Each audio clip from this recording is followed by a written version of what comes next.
Aleksi tässä moi. Tehdään pieni esimerkki investointilaskelmasta.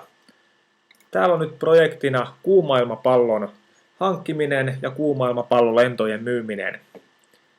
Siellä on tuottovaatimuksena 10%, lähdetään sillä liikkeelle ja alkuinvestointiin syötetään 65 tonnia. Sen verran tämmöinen pallo keskimäärin maksaa kuulemma.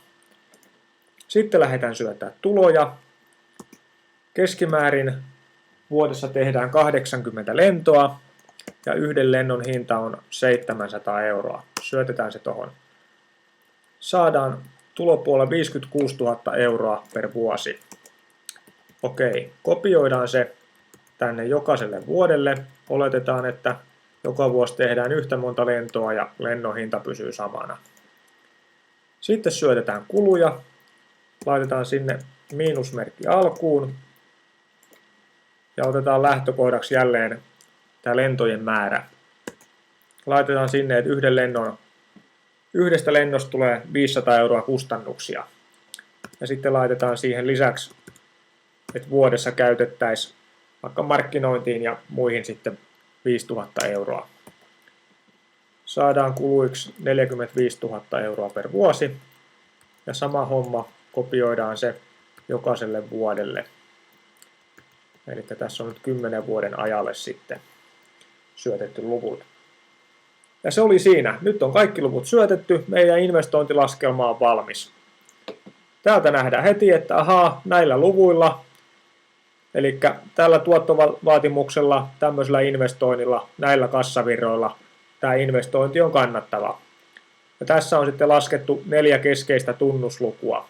Siellä on nettonykyarvo, sisäinen korkokanta, sijoitetun pääoman tuotto ja takaisinmaksuaika. Eli kone laskee nämä meille suoraan noiden meidän syöttämien lukujen perusteella.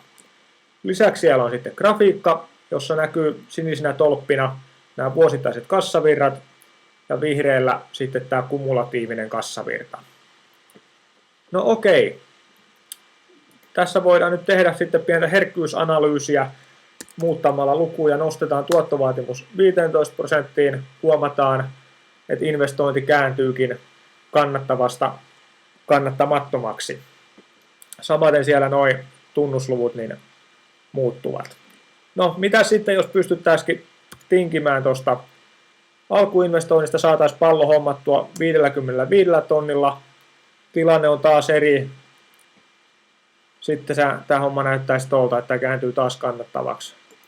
No, entä jos ekana vuonna tehtäisikin vain 40 lentoa, että koko kapasiteetti ei saataisi käyttöön. Se taas muuttaa tilannetta. Eli tällä voit helposti laskea erilaisia vaihtoehtoja, tämmöistä entä jos suunnittelua. No, sen lisäksi, että voit tehdä yhdestä hankkeesta tämmöistä niin kuin analyysiä, miettiä erilaisia vaihtoehtoja, niin voit tehdä omat investointilaskelmat erilaisista hankkeista, jotka voi olla vaihtoehtoisia. Oletetaan, että sinulla on rahaa vaikka yhteen hankkeeseen kerrallaan tai et ehdi toteuttaa kaikkia mahdollisia investointiprojekteja samaan aikaan. Niin teet jokaisesta omat laskelmat ja näiden tunnuslukujen avulla järjestät ne paremmuusjärjestykseen. Eli tällä tavalla löydät helposti sen kannattavimman projektin, jota lähdet toteuttamaan ensimmäisenä. Ja sen jälkeen sitten, kun se on viety maaliin, niin sitten siirryt seuraaviin hankkeisiin. Ja itsessään tämä investointilaskelma työkaluna on hyvin edullinen. Tämä maksaa itsensä moninkertaisesti takaisin jo ensimmäisen investointiprojektis kohdalla. Eli tämä auttaa sinua tekemään hyviä päätöksiä, informoituja päätöksiä. Tämä on paljon parempi kuin että vaan päässäsi mietit tai ruutupaperille raapustelet jotain satunnaisia lukuja, mietit jotain takaisinmaksuaikaa pelkästään. Tämä kertoo paljon paremmin sen kokonaistilanteen. Nyt tehdään niin, että lataat tämän heti ja kokeilet, otat tämän käyttöön.